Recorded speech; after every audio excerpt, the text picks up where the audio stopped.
Hi ಎಲ್ರಿಗೂ ನಮಸ್ಕಾರ. Forest Rangayana Raghu, Chikkanna, Anish, Gurunandan, Archana ಕೊಟ್ಟಿಗೆ ಆ್ಯಕ್ಟ್ ಮಾಡಿರುವಂಥ ಸಿನಿಮಾ. ಈ ಸಿನಿಮಾವನ್ನು ಚಂದ್ರಮೋಹನ್ ಅವರು ನಿರ್ದೇಶನ ಮಾಡಿದ್ದಾರೆ ಹಾಗೂ NM ಕಾಂತರಾಜ್ ಅವರು ಪ್ರೊಡ್ಯೂಸ್ ಮಾಡಿದ್ದಾರೆ ಹಾಗೂ ಸತ್ಯ ಶೌರ್ಯ ಸಾಗರ್ ಅವರು ಕತೆ, ಚಿತ್ರಕಥೆ, ಸಂಭಾಷಣೆ ಬರೆದಿದ್ದಾರೆ. ಚಂದ್ರಮೋಹನ್ ಅವರು ಈ ಹಿಂದೆ ಬ್ರಹ್ಮಚಾರಿ, ಡಬಲ್ ಎಂಜಿನ್ ಸಿನಿಮಾಗಳನ್ನು ನಿರ್ದೇಶನ ಮಾಡಿದರು. ಈಗ ಸಿನಿಮಾಗೆ ಹೋಗೋಣ. ಅದಕ್ಕಿಂತ ಮುಂಚೆ ನೀವೇನಾದರೂ ಮೊದಲನೇ ಸಲ ನನ್ನ ವಿಡಿಯೋನ ನೋಡ್ತಾ ಇದ್ದರೆ ಚಾನೆಲ್ನ ಸಬ್ಸ್ಕ್ರೈಬ್ ಮಾಡ್ಕೊಳ್ಳಿ ಹಾಗೂ ಬೆಲ್ ಐಕನ್ನ ಒತ್ತಿ. 5 ಜನರ ಒಂದು ತಂಡ ಒಂದು ದಟ್ಟ ಅರಣ್ಯದಲ್ಲಿ ನಿಧಿ ಹುಡುಕಿಕೊಂಡು ಹೋಗೋದೇ ಸಿನಿಮಾ. ಇಷ್ಟನ್ನಷ್ಟೇ ಹೇಳ್ಬೋದು, ಇದಕ್ಕಿಂತ ಜಾಸ್ತಿ ಹೇಳಿದ್ರೆ ಸ್ಪಾಯ್ಲರ್ ಆಗಿಬಿಡುತ್ತೆ. ನಿಧಿ ಹುಡುಕಿಕೊಂಡು ಹೋದವರಿಗೆ ನಿಧಿ ಸಿಗ್ತಾ ಅಲ್ಲಿ ಅವರಿಗೆ ಎದುರಾದ ಚಾಲೆಂಜ್ಗಳೇನು ಅನ್ನೋದೇ ಕತೆ. ಮೊದಲನೇದಾಗಿ ಸಿನಿಮಾ ಶುರುವಾದ ತಕ್ಷಣ ಕ್ಯಾರೆಕ್ಟರ್ಗಳನ್ನು ಚೆನ್ನಾಗಿ ಇಂಟ್ರಡ್ಯೂಸ್ ಮಾಡಿಕೊಟ್ಟು ಇವರ 5 ಜನನೇ ಯಾಕೆ ಒಂದಾದರು, ನಿಧಿ ವಿಚಾರ ಇವ್ರಿಗೆ ಹೇಗೆ ಗೊತ್ತಾಯಿತು ಅಂತ ಒಂದು ಚಿಕ್ಕ ಸೀಕ್ವೆನ್ಸ್ ಮುಖಾಂತರ ಅರ್ಥ ಮಾಡಿಸಿ ಅದರಿಂದ ಇವರು ಕಾಡಿಗೆ ಹೋಗೋದಕ್ಕೆ ಲಿಂಕ್ ಮಾಡಿರೋ ರೀತಿ ಇಷ್ಟ ಆಯಿತು. 90% ಸಿನಿಮಾ ಕಾಡಿನ ಒಳಗೆ ನಡೆಯುವಂಥದ್ದು.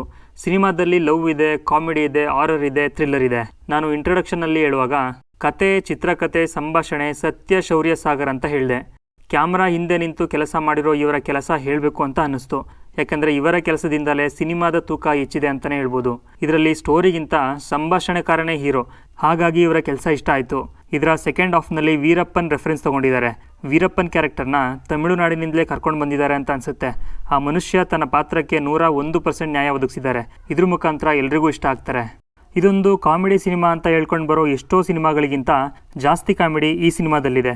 ಇದೊಂದು ಹಾರರ್ ಸಿನಿಮಾ ಅಂತ ಹೇಳ್ಕೊಂಡು ಬರೋ ಎಷ್ಟೋ ಸಿನಿಮಾಗಳಿಗಿಂತ ಜಾಸ್ತಿ ಹಾರರ್ ಈ ಸಿನಿಮಾದಲ್ಲಿದೆ. ಸುಮಾರು ಸಿನಿಮಾಗಳು ಶುರುವಾದಾಗಲೇ ಎಂಡ್ ಏನು ಅಂತ ಹೇಳ್ಬಿಡ್ಬೋದು. ಎಂಡ್ ನಮಗೆ ಗೊತ್ತಿದ್ರೂ ಇನ್ನೇನಾದರೂ ಟ್ವಿಸ್ಟ್ ಇರ್ಬೋದು ಅಥವಾ ಗೊತ್ತಿರೋ ಕಥೆನ ಯಾವ ರೀತಿ ಎಕ್ಸಿಕ್ಯೂಟ್ ಮಾಡಿದ್ದಾರೆ ಅಂತ ನೋಡೋದಕ್ಕಾದರೂ ಸಿನಿಮಾ ಫುಲ್ ನೋಡಿರ್ತೀವಿ. ಆದರೆ ಈ ಸಿನಿಮಾದಲ್ಲಿ ಎಂಡ್ ಬಿಡಿ, ನೆಕ್ಸ್ಟ್ ಸೀನ್ ಏನಾಗ್ಬೋದು ಅಂತ ಪ್ರೆಡಿಕ್ಟ್ ಮಾಡೋದೇ ಕಷ್ಟ ಆಗುತ್ತೆ. ಅಕಸ್ಮಾತ್ ನೀವೇನಾದರೂ ಪ್ರೆಡಿಕ್ಟ್ ಮಾಡಿದ್ರೆ ಅಲ್ಲಿ ಬೇರೇನೋ ಆಗಿರುತ್ತೆ.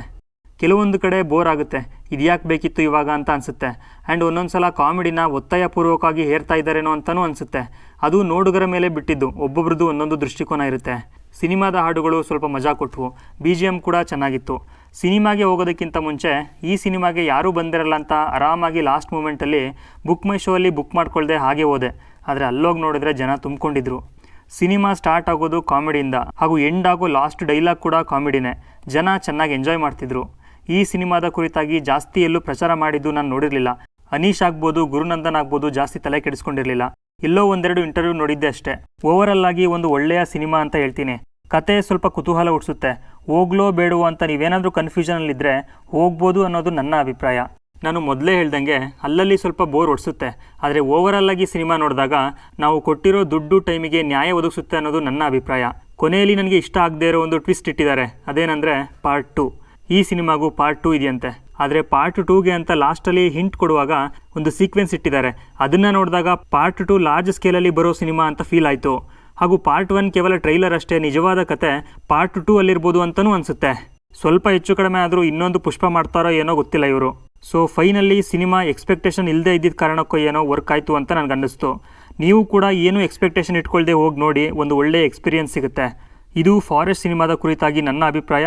ನೀವು ಸಿನಿಮಾ ನೋಡಿದರೆ ನಿಮಗೆ ಹೇಗೆ ಅನ್ನಿಸ್ತು ಅನ್ನೋದನ್ನು ಕಮೆಂಟ್ ಮಾಡಿ. ಬಾಯ್.